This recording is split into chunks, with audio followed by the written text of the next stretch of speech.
Hola, muy buenas compañeros, muy buenas profesor. A continuación vamos a darles una pequeña exposición sobre lo que nos tocó a nosotros. Empezamos primero con los temas que nos dejó el doctor Simón Martínez antes del cambio de docente. Nos dejó unos libros, en especial el artículo 1 y 2 de su libro, para que los analizáramos, respondiéramos unas preguntas de un taller y llegar así a unas respuestas en concreto, más personales, pero que nosotros reunimos en conjunto y a continuación vamos a exponerlas. El primer punto de tantas preguntas decía de la siguiente manera: teníamos que buscar los conceptos de racionalidad instrumental, sociedad de consumo y utilitarismo en su relación con la formación humanística e integral del profesional de hoy.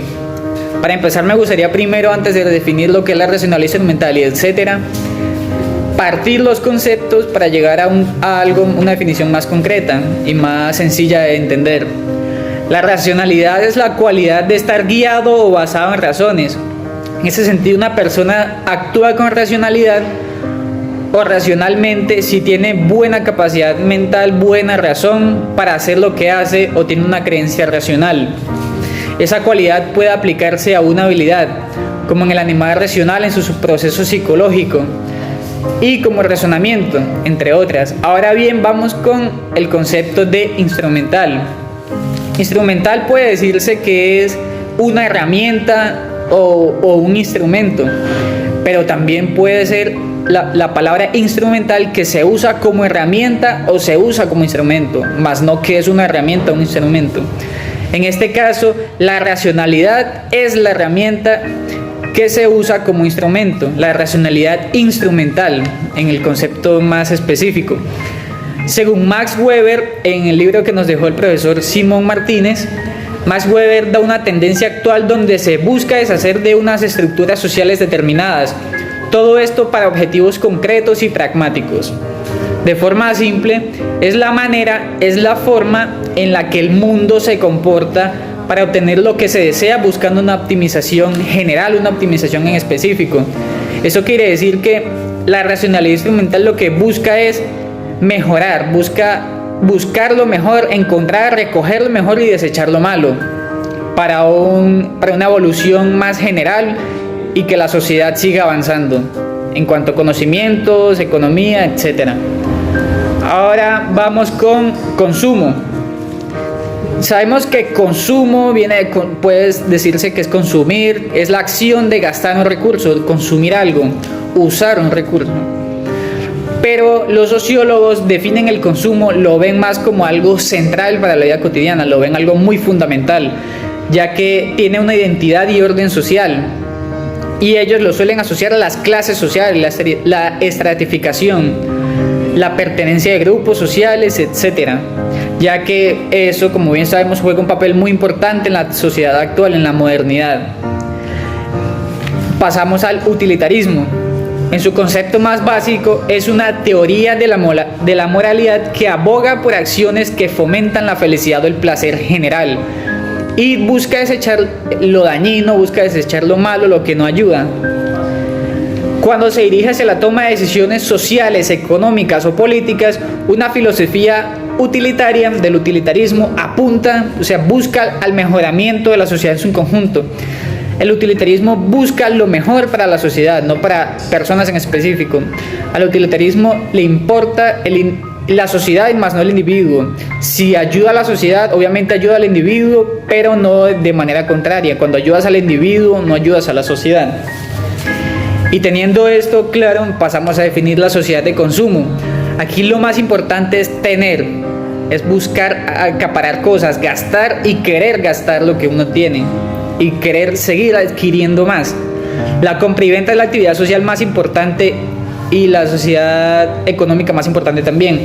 Ahora bien, de manera cognitiva, en cuanto al tema cognitivo, el conocimiento de forma natural es utilitario, ya que se busca siempre seguir adquiriendo mejores cosas para seguir mejorando mentalmente, y esto obviamente de forma actual se sigue viendo en todos ámbitos, sea laborales, sea cualquier ámbito. Y eso viene a ser todo por mi parte. Muchas gracias. siguiendo un poco más con todo este contenido académico frente a la filosofía del derecho, es importante plantear aquí unas disquisiciones o en su defecto unas elucubraciones frente a una frase que ha sido transversalizada o ha sido transversal frente a la filosofía del derecho. Y es la siguiente: la filosofía del derecho es el prólogo silente de toda decisión judicial. Esta frase fue afirmada o manifestada por Ronald Dworkin. En ese sentido hay que entender y posicionar histórica y cronológicamente a Ronald Dworkin, y en primera instancia manifestar que fue un opositor férreo con creces de ese positivismo jurídico de Hans Kelsen.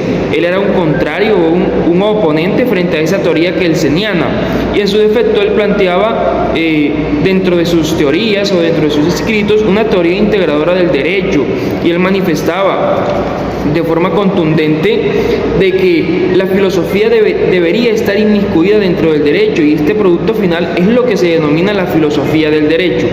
Desde ese punto de vista hay que entender que el derecho hoy en día, el derecho contemporáneo, el derecho moderno, en su defecto posmoderno, ha estado un poco permeado por unos cambios abruptos, unos cambios exabruptos. Cada día la realidad social es un poco más compleja, es un poco más plural, es un poco más variopinta, y en su defecto, como el derecho entra a jugar un factor regulador frente a esa sociedad, el derecho también debe tener un carácter un poco más universal, un poco más holístico frente al estudio de la normatividad.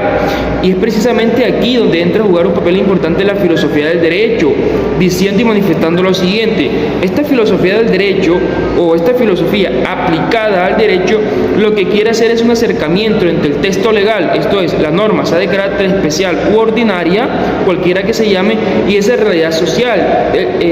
En otras palabras, lo que quiere decir, la realidad social con la norma no puede estar tan desarraigada, no puede estar tan cercenada, tan distante. Debe haber una conexión firme y férrea frente a ello, y este componente sin duda alguna lo da la filosofía del derecho. En ese sentido, hay que entender también desde el punto de vista de los operadores jurisdiccionales, o en su defecto desde los operadores jurídicos, que es donde se basa Dworkin, y él manifiesta: en primera instancia, estando la realidad social tan compleja, es un gran reto para los operadores jurisdiccionales entrar a examinar y a contextualizar esa realidad para posteriormente dar una aplicabilidad al derecho. Hay que decir que una vez la ley o la norma es producto final, entra a jugar un papel fundamental los operadores jurídicos, llámese jueces, magistrados, para dar una aplicabilidad como factor regulador de la sociedad. En ese sentido, estos operadores jurisdiccionales deben tener una capacidad crítica, analítica y reflexiva frente a la norma para con la sociedad, y esto lo dota la filosofía del derecho. Ahondando un poco más, hay que entender, y ha habido una práctica un poco singular en los últimos años, y es que a los juristas, llámese jueces, magistrados, litigantes, funcionarios o incluso profesores académicos, se les ha ido permeando o se les ha ido vendiendo la idea de que solamente se debe estudiar de manera contundente la dogmática y lo procedimental. Aquí, un punto de vista personal y grupal, hay que entender de que esto no está malo del todo estudiarlo, porque la dogmática y sin duda el procedimiento para darle una aplicabilidad al derecho es sumamente importante. Sin embargo, también hay que darle un componente importante o un posicionamiento principal a la filosofía del derecho, porque desde la filosofía del derecho es desde donde se hacen esas disquisiciones referente a la esencia del derecho, a la universalidad del derecho, a la generalidad del derecho. Entonces, estudiar dogmática y estudiar lo procedimental, jurisprudencia y todo lo demás es importante, pero también hay que darle cabida a la filosofía del derecho, porque si se hace de manera procedimental y dogmática, se estaría haciendo de manera mecánica e instrumental, y esto choca de manera directa contra el postulado de Ronald Dworkin o la filosofía del derecho, porque esta dice: yo lo que quiero es estudiar el derecho de manera holística, no darle ese carácter mecánico, porque eso no da un producto beneficioso para la sociedad. Yo lo que quiero es que haya un acercamiento entre la norma y la sociedad, y este acercamiento, fíjese lo importante, lo dan los operadores jurídicos, porque con esta frase Ronald Dworkin lo que quiere significar es que las decisiones, es decir, los fallos o las sentencias de cualquier corporación perteneciente a la rama judicial o perteneciente a un tribunal, no esté permeada por ese positivismo de Kelsen, de que si A incumple una norma B, se la aplica de manera directa y de manera exegética. Es lo que dice: frente a procedimiento de aplicación del derecho hay que darle una filosofía, un toque filosófico, estudiar un poco más los factores sociales o los factores causas de esos comportamientos sociales que entra a regular el derecho. En ese mismo sentido, dice algunos autores muy importantes que la filosofía del derecho lo que quiere es un proceso de ajuste, adecuación y aproximación, como ya lo dije y lo reitero, porque este es el principal argumento de la filosofía del derecho, entre la norma y la realidad social, y máxime cuando se está en muchos países donde se aplica el derecho, un Estado social de derecho, un Estado más garantista, un Estado que debe estar cercenado de toda esa positivismo jurídico que lo único que hace es aplicar la norma de manera mecánica. En ese sentido, y resumiendo un poco más la frase de Ronald Dworkin, él lo que quiere y manifiesta de fondo es que las decisiones judiciales o en su defecto el estudio y las interpretaciones de los operadores jurisdiccionales no esté basada de manera mecánica, de que vayan a dar una aplicación a la norma de manera directa, sino que estos deben estar dotados de una capacidad que se denomina filosofía del derecho, lo cual a su vez reviste a ese operador jurídico de una capacidad crítica, analítica y reflexiva frente a la sociedad y frente a esa aplicación que se le puede dar al derecho como, reitero, factor regulador de esa misma sociedad. Es por eso que es muy importante entender la filosofía del derecho. Hola, compañeros y profesor. La incógnita que me correspondió resolver es cuál es el papel o lugar de la filosofía del derecho dentro del contexto general de la filosofía y además cuál es el papel que juega en el proceso de formación de un profesional del derecho y jurista. Comenzando que la filosofía del derecho dentro del contexto general de la filosofía no es más que una subdivisión que surge del pensamiento de algunos estudiosos.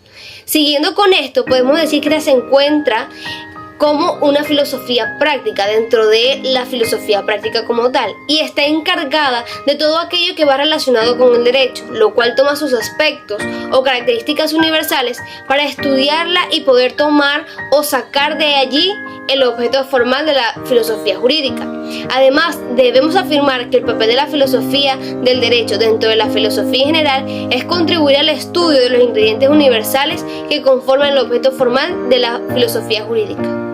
Siguiendo con esto, la importancia de la filosofía del derecho en el proceso de formación de un profesional del derecho o jurista es contribuir al énfasis en la dogmática y los asuntos procedimentales.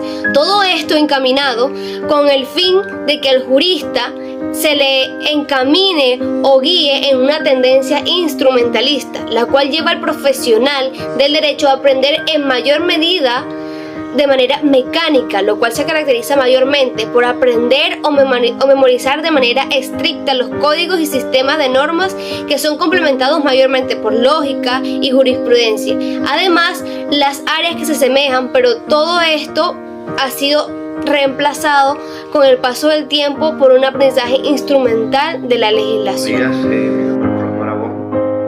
En esta ocasión vengo a exponerle el tema de ciencia que corresponde a un tema de filosofía del derecho. Ciencia es un conjunto de conocimientos, experiencias, sistemáticas comprobables que estudian unos sucesos, acontecimientos que pasan en la sociedad. O sea, sabemos que diariamente la sociedad va evolucionando y así la ciencia. Sabemos que la ciencia es esa herramienta que busca el conocimiento, la esencia de las cosas que están pasando. Sabemos que la ciencia la utilizamos en diferentes aspectos para buscar una solución,